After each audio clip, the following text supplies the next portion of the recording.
Ice cream ले लो, ice cream बादाम पिस्ता वाली आइसक्रीम ले लो। ढोलकपुर जंगल में सुंदरी कौवी बच्चों के स्कूल के सामने आइसक्रीम बेचा करती थी। आइसक्रीम ले लो, आइसक्रीम मीठी मीठी लाल लाल आइसक्रीम ले लो। एक दिन की बात है, टुनटुनी नाम की एक चिड़िया भी अपना आइसक्रीम का ठेला स्कूल के सामने लगा लेती है और जोर जोर से चिल्लाने लगी। आइसक्रीम ले लो, आइसक्रीम बादाम पिस्ता वाली आइसक्रीम ले लो। आओ आओ, स्वादिष्ट आइसक्रीम खाओ। अरे ये कौन है जिसने मेरे इलाके में अपने आइसक्रीम बेचने की जुर्रत की? मैं अभी इसकी खबर लेती हूँ, वरना सारे बच्चे नई आइसक्रीम को ठेले को देखकर उसी के पास चले जाएंगे। अगर मैंने इसे यहाँ से नहीं भगाया तो मेरा धंधा ही चौपट हो जाएगा। अभी जाती हूँ, नहीं तो देर हो जाएगी। तब तक आप लोग कमेंट पे बताएं 300 डिवाइडेड बाय 10 कितने होते हैं। सुंदरी कौवी टुनटुनी की ठेले के पास जाती है। अरे ओ चिड़िया, तुम कौन हो और तुम्हारी इतनी हिम्मत की तुमने मेरे इलाके में अपना आइसक्रीम का ठेला लगा लिया। चलो जल्दी हटाओ यहाँ से अपना ठेला और कहीं दूसरी जगह पर जाकर अपना आइसक्रीम बेचो। क्या हुआ बहन, आप इतना गुस्सा क्यों कर रही हो? मैं भी तो आपकी तरह गरीब हूँ और यहाँ आइसक्रीम बेचने आई हूँ। इसमें आपको भला क्या आपत्ति? आपत्ति है ना, मेरे सारे ग्राहक तुम्हारे ठेले से आइसक्रीम खरीद रहे हैं। तुम्हारी वजह से आज मेरा बहुत बड़ा नुकसान हो गया। चलो जल्दी यहाँ से हटाओ अपना ठेला। बहन मुझ पर रहम करो, मुझे भी अपना धंधा करने दो। अच्छा तो तू ऐसे नहीं मानेगी, तुझे तो सबक सिखाना ही पड़ेगा। ना रहेगा बांस ना बचेगी बांसुरी। सुंदरी टुनटुनी के सारे आइसक्रीम बिखेर देती है और उसका ठेला भी तोड़ देती है। अब चल भाग यहाँ से, आज के बाद से फिर यहाँ नजर आई तो मैं तेरा भी यही हाल करूँगी जो मैंने तेरे ठेले का किया है। फिर सुंदरी वहाँ से चली जाती है। अपने ठेले की हालत देखकर टुनटुनी रोने लगती है।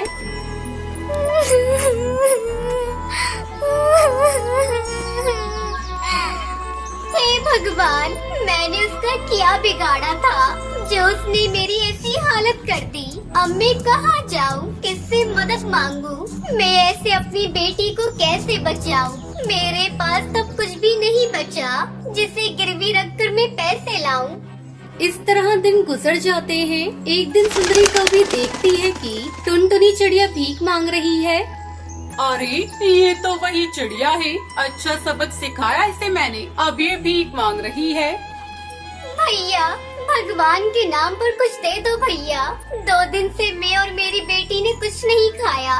मेरी बेटी बहुत बीमार है। उसे इस तरह भीख मांगते हुए देखकर सुंदरी कौवी बहुत खुश होती है और टुनटुनी के पास जाती है।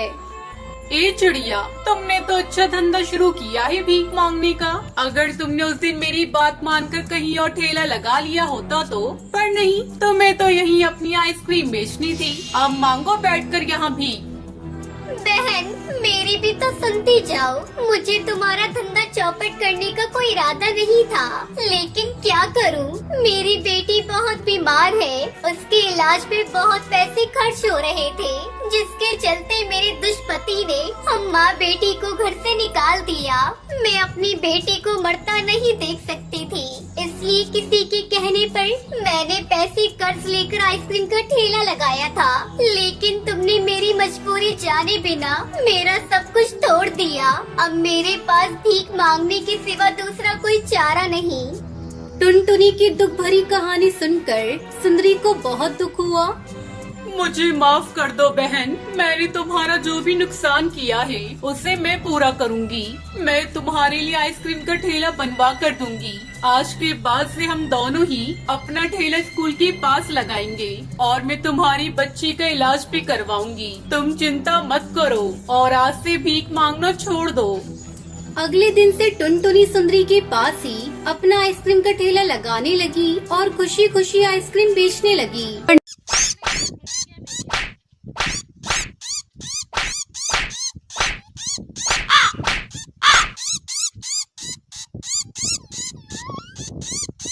एक समय की बात है, सुंदरवन जंगल में टुनटुनी चिड़िया अपनी सौतेली बहन पिंकी चिड़िया और अपनी सौतेली माँ रानी चिड़िया के साथ रहा करती थी। टुनटुनी की माँ टूनी चिड़िया की मौत कुछ महीनों पहले एक सांप के काटने के कारण हो गई थी।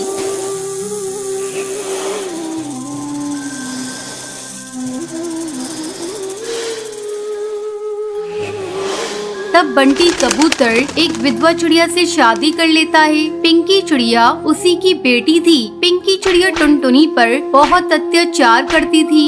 एक दिन टुनटुनी खाना पका रही थी, तभी पिंकी वहाँ आती है और टुनटुनी से कहती है, मैंने तुझसे चाय मांगी थी, तूने अभी तक मुझे चाय नहीं दी। दीदी ये देखो, मैं चाय ही बना रही हूँ, जैसे ही चाय उबल जाएगी मैं आपको लाकर देती हूँ। थोड़ी देर बाद टुनटुनी चाय लाकर पिंकी को देती है। चाय पीते ही पिंकी टुनटुनी पर चिल्लाने लगती है, ये तूने चाय कैसी बनाई है? इसमें तो चीनी बिल्कुल नहीं है, ले इसे तू ही पी ले। इतना कहकर वो उस चाय के प्याले को फेंक देती है। पिंकी चिड़िया का गुस्सा देखकर टुनटुनी रोने लगती है।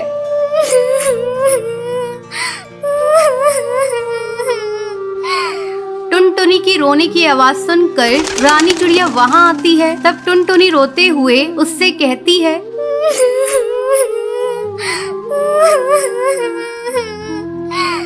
माँ ये देखो, दीदी ने सारी चाय फेंक दी। आहा, टुनटुनी तू मेरी बेटी की शिकायत मुझसे मत किया कर। चल अब चल कर सफाई कर। टुनटुनी को पूरा घोंसला साफ करना पड़ता है। दिन भर काम करने के बाद टुनटुनी रात को अपने घोंसले में जाती है और अपनी माँ की तस्वीर के सामने फूट फूट कर रोने लगती है।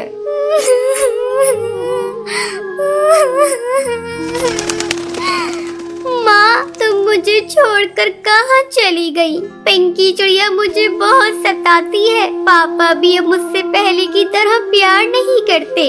वो रोते रोते सो जाती है। अगले दिन पिंकी चिड़िया स्कूल जाने के लिए तैयार हो रही थी। अरे महारानी, मेरा स्कूल ड्रेस कहाँ है? तूने प्रेस तो कर दिया है ना? पिंकी की चिल्लाने की आवाज सुनकर टुनटुनी वहाँ आती है और कहती है, नहीं दीदी, कल मेरा हाथ रोटी बनाते समय जल गया था, इसलिए मैं प्रेस नहीं कर पाई। तू खा खा कर मोटी हो गई है, तुझे चर्बी चढ़ गई है, अब तुझसे कोई काम नहीं होता। माँ इसे अभी इसी वक्त घर से बाहर निकालो, अब ये हमारे किसी काम की नहीं। तब रानी चिड़िया पिंकी से कहती है, बेटा अगर हम लोगों ने इसे घर से बाहर निकाल दिया तो इसका बाप हम लोगों को भी घर से निकाल देगा। इसका दूसरा इलाज है मेरे पास। इसी तरह कुछ दिन गुजर जाते हैं। अब रानी चिड़िया टुनटुनी को खाने के लिए बहुत थोड़ा सा खाना देती थी। धीरे धीरे टुनटुनी कमजोर होती जा रही थी। एक दिन रानी चिड़िया टुनटुनी से कहती है, टुनटुनी जा कुएं से पानी भर ला, पीने का पानी खत्म हो गया है। माँ मैं कुएं से पानी कैसे निकालूंगी? मैंने कभी कुएं से पानी नहीं निकाला,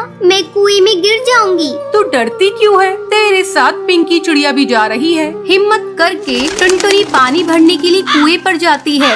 जैसे ही वो कुएं से पानी निकालने लगती है, पिंकी चिड़िया उसे कुएं में धक्का देने के लिए जाती है। पिंकी चिड़िया का बैलेंस बिगड़ जाता है और वो कुएं में गिर जाती है।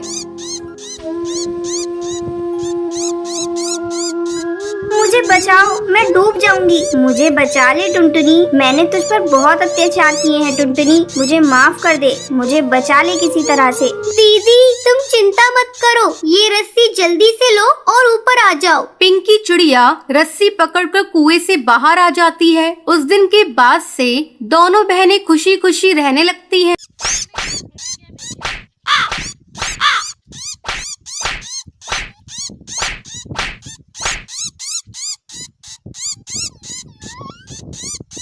एक बहुत बड़े जंगल में सारे पक्षी मिलजुल कर रहा करते थे। उसी जंगल में कड़कनाथ कौवे का भी परिवार रहा करता था। कड़कनाथ कौवे का एक बेटा था कालू कौवा। वो बहुत ही शरारती था। उसने जंगल के सारे पक्षियों के नाक में दम कर रखा था।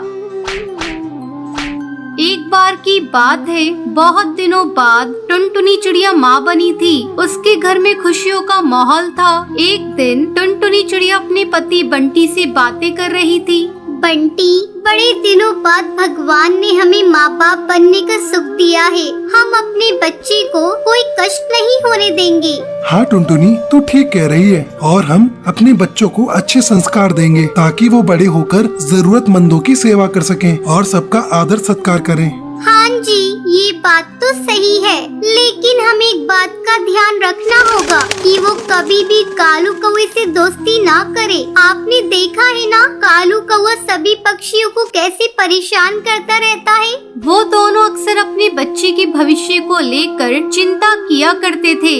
धीरे धीरे समय गुजरने लगता है। एक दिन बंटी भोजन की तलाश में जा रहा था। तब टुनटुनी अपनी बेटी से कहती है, भूरी बेटी, हम लोग भोजन की तलाश में जा रहे हैं, तुम घोंसले में ही रहना। अगर कालू कौवा तुमसे खेलने को कहेगा तो तुम उसके साथ मत खेलना। ठीक है माँ, मैं घोंसले में रहकर आपका इंतजार करूंगी और किसी के साथ खेलने बाहर नहीं जाऊंगी। दोनों पति पत्नी निश्चिंत होकर चले जाते हैं। उनके जाने की थोड़ी देर बाद कालू कौवा वहाँ आता है। भूरी, अरे ओ भूरी, ये ले, मैं तेरे लिए मूंगफली लेकर आया हूँ, जरा खाकर तो देख, ये कितने स्वादिष्ट हैं। तब भूरी कहती है, कालू कौवा भैया, तुम यहाँ से चले जाओ, मैं मूंगफली नहीं खाऊंगी। मेरी माँ ने मुझे तुमसे बात करने को मना किया है। ये सुनकर कालू कौवे को बहुत गुस्सा आता है, लेकिन वो अपने गुस्से पर काबू करके भूरी से गिलास पानी मांगता है।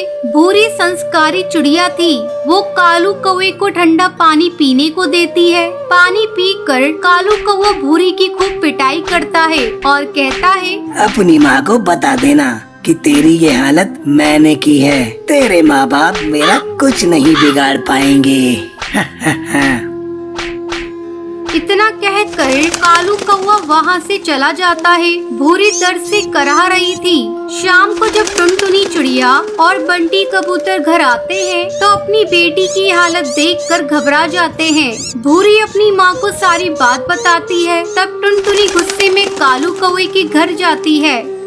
उस समय कालू कौवे का पिता कड़कनाथ घोंसले के बाहर ही बैठा था। कड़कनाथ भैया, आपकी बेटी ने मेरी बेटी को मार मार कर अधमरा कर दिया है। अपनी बेटी को संभालो, नहीं तो एक दिन तुम्हें रोना पड़ेगा। टुनटुनी की आवाज सुनकर सुंदरी कौवी घोंसले से बाहर निकलती है। टुनटुनी चिड़िया, जब से तुम माँ बनी हो तुम बहुत घमंडी हो गई हो। मेरा बेटा तुम्हारी आंखों में चुभने लगा है। ये देखो, मेरा बेटा बैठकर पढ़ाई कर रहा है, कल उसका इम्तिहान है। तुम्हारी बेटी झूठ बोल रही है। अब जाओ यहाँ से। अगर तुमने दोबारा मेरी बेटे की शिकायत की तो मुझसे बुरा कोई नहीं होगा। इस घटना के कुछ दिनों तक कालू कौवा शांत रहता है। एक दिन जब वो खेलने जा रहा था तो वो देखता है कि जिगरबाज का बच्चा अपने घोंसले में अकेला था। कालू कौवे से पीट पीट कर अधमरा कर देता है।